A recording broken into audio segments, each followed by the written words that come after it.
Arkadaşlar merhaba. Mikrosi ile amper kanalım dersine kaldığımız yerden devam ediyoruz. Bu videoda buton uygulamasını yapacağız. Hemen devremizi inceleyecek olursak. Buton devremizi inceleyecek olursak hemen mikro işlemcimize bağlanmış. Standart hale gelmiş bir adet kristal devresi görüyoruz. Ondan sonra NRST pininden mikro işlemcimize bir adet güç kaynağı bağlanmış. Daha sonra PA2 pinine bir adet LED bağlanmış. LED'imizi korumamız için 330 ohmluk bir adet direncimiz mevcut. Ondan sonra PA1 pinine ise bir adet buton bağlanmış. Buton tabi bir ucu güç kaynağında var. Yani butona bastığımızda güç kaynağı mikro işlemcimize sinyal verecektir. Bu verilen sinyalin ölçülü olması için de bir adet direnç ekledik. Bakacak olursak genel olarak devremiz bu şekildedir. Tabi her zaman olduğu gibi SMI 32F103 T6 kullanıyoruz. Siz istediğiniz herhangi bir işlemci kullanabilirsiniz. Genel mantığı bu şekildedir. Kodlama kısmına geçecek olursak hemen New Project kısmından bir adet proje oluşturuyoruz. Next diyoruz. Buradan daha önce kaydettiğimiz uygulamayı ARM programı. Bunu bu sefer buton klasörü oluşturalım. Daha sonra bu buton klasörünü seçelim. Buradan SMI 32F103 T6'mızı seçiyoruz. Mikro hacmimizi de 8 olarak ayarladıktan sonra Next diyoruz. Finish dedikten sonra kod yazmamız için gerekli olan sayfa açılmıştır. Kodumuzu yazmaya başlamadan önce programımızı bir kere derliyoruz. Yani kaydediyoruz. Daha sonra buton uygulaması yapacağımız için hemen VF Library Manager kısmından System Library'den buton kütüphanemizi aktif hale getiriyoruz. Daha sonra kapandıktan sonra artık kodumuzu yazmaya hazırız. İlk önce buton ve ledimizin hangi pine bağlı olduğunu define komutuyla belirtmemiz gerekecek. İlk önce define led diyelim. Ledimizi biz PA2 pinine bağlamıştık. Yani GPU büyük harflerle yazıyoruz. A alt çizgi ODR nokta B2. Bu ne anlama geliyor? A portunun ikinci pinine ledimizi bağladık. Daha sonra yine aynı şekilde fakat bu sefer butonumuzu belirtmemiz gerekecek. Define yazıyoruz yine aynı şekilde. Daha bu sefer buton olarak belirtiyoruz. Ama bu sefer butonun özel kütüphanesini kullanacağımız için B yazıyoruz. Buton komutunu kullanıyoruz. Parantez açıyoruz. V işareti GPU A alt çizgi IDR yani neden IDR kullanıyoruz? O, out, int. Buradaki ODR'in anlamı output, IDR'in anlamı ise input. Dediğimiz mikro işlemciden sinyal aldığı için çıkış, fakat butonumuz yani butonun bağlı olduğu pin mikro işlemciye sinyal vereceği için giriş pin olarak tanımlanıyor. Bu sefer de IDR yazıyoruz.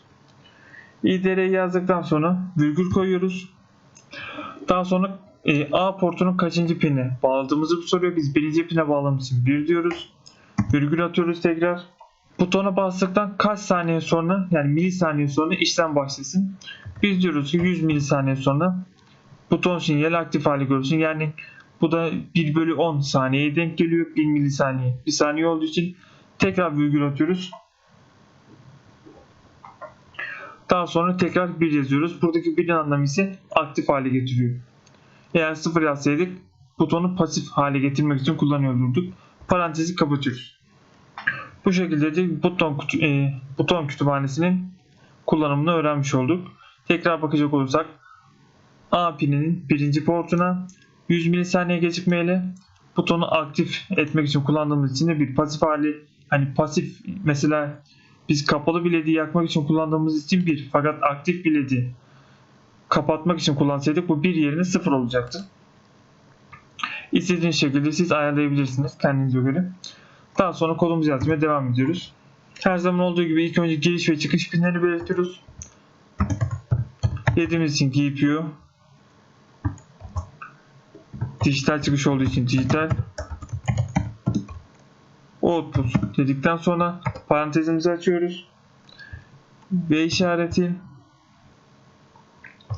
GPU çizgi çıkış olduğu için ODR virgül tekrar alt çizgi GPU alt çizgi pin max alt çizgi 2. Parantezi kapatıyoruz. Noktalı virgül koyuyoruz. Fakat şurada bir zaten altı kırmızı hale geldiği için anlıyorsunuzdur. Bir hata verecek belli. Buna baktığımız olarak biz dedik ki burada A'yı unutmuşuz. Yani A pinini belirtmeyi unutmuşuz. Hemen onu da yazalım. Evet, şu an kodumuzda herhangi bir sıkıntı çıkmayacaktır. Çıkış pinini hallettik. Şimdi giriş pinini halletmemiz gerekecek. Tekrar aynı şekilde GPU dijital. Bu sefer output yerine input yazıyoruz. Input. Daha sonra yine aynı şekilde V işareti. GPU A çizgi IDR virgül GPU pin max 1. LED'imizi çıkış olarak tanımladık. Butonumuzu ise giriş olarak tanımladık. Siz yeniden ne olur ne olmaz kodu yazarken pinleri doğru yazdığınızı kontrol etmeniz için bir kere devreye bakın. Devreyi hemen kontrol edecek olursak gördüğünüz gibi butonumuzu PA1'e, LED'imizi ise PA2'ye bağlamışız. Herhangi bir sıkıntı yok. Kodumuzu kaldığımız yerden yazmaya devam edebiliriz. Daha sonra artık bir sonsuz döngünün içerisinde bu algoritmanın işlemesi gerekiyor. Sonsuz döngü için biz while bir komutunu kullanıyorduk. Yani bu döngünün içine yazdığınız her şey sürekli başa saracaktır. Bundan sonra biz if butonu yani if kodunu kullanacağız. If diyoruz. Buton kapatıyoruz. Daha sonra altını bir adet süslü parantez açıp kapatıyoruz.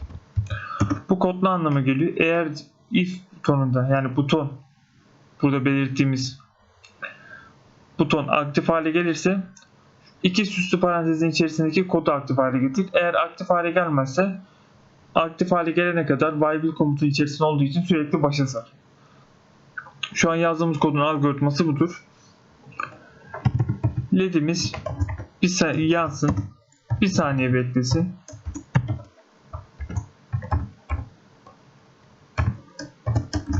Daha sonra kapansın. Yani bu ne demek oluyor?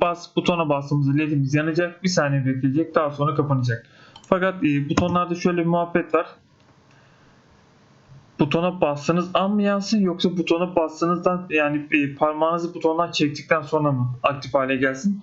Eğer diyorsanız ki ben butona parmağımı bastım, çektim ondan sonra aktif hale gelmesini istiyorsanız while buton yani komutunu kullanmanız gerekecek.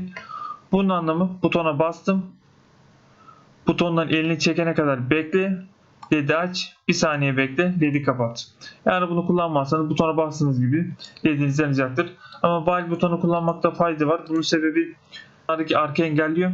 Ark nedir diyecek olursanız siz bir butona basıyorsunuz bir kere fakat ama mikro işlemci o butona basılı tuttuğunuz sürece saniyede 55-60 kere o butonu sürekli açıp kapatıyorsunuz şeklinde algılıyor. Buna da ark deniyor. Bu ark engellemek için de while buton komutunu kullanmanız yeterli olacaktır. Ben genellikle kullanıyorum while buton komutunu. Mikro işlemcinizin sağlığı için faydalı bir koddur. Daha sonra kodumuzu yazmaya bitirdik. Kodumuzu bir kere derliyoruz. Bir adet hata aldık. Hatamızın sebebine bakıyoruz. Süslü parantez yerine ben buraya köşeli parantez koymuşum. Hemen bunu süslü parantezi değiştiriyorum. Kodumu tekrar derledim. Hatam kalktı. Son bir kez baştan inceleyecek olursak LED'imizi GPU ODR B2 ile hangi pine bağladıysak tanımlıyoruz. Aynı şekilde buton komutunu yani buton kütüphanesini açarak buton komutuyla butonumuzu tanımlıyoruz. Daha sonra LED'imizi çıkış, butonumuzu giriş pini olarak tanımlıyoruz. Bir sonsuz döngünün içerisinde if komutuyla butona bastığımızda butonların elini çekene kadar bekle, LED'i aç, bir saniye bekle, LED'i kapat diyerek döngümüzü tamamlıyoruz. Butona bastığınız sürece devamlı hale gelecektir. Şöyle de bir muhabbet var. Define komutunu kullanıyoruz fakat kullanmak istemezseniz ne olur? Bunun yerine GPU hatta kapanma için şöyle yapalım. Ctrl+C diyelim. Burada led yerine teker teker GPU alt çizgi ODR.B2 yazmamız gerekecektir. Programı derleyelim. Derlediğimiz herhangi bir hata vermeyecektir. Çünkü algoritması doğru. Mantıksal bir hatamız yok.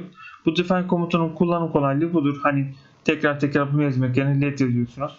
Veyahut da birden fazla lediniz olur. Led 1, led 2, led 3 şeklinde sıralarsanız daha kullanışlı hale gelir. Bu dersimiz buraya kadardı. Eğer video size faydalı olduysa kanala abone olup like atmayı unutmazsanız sevinirim. Hepinize iyi günler.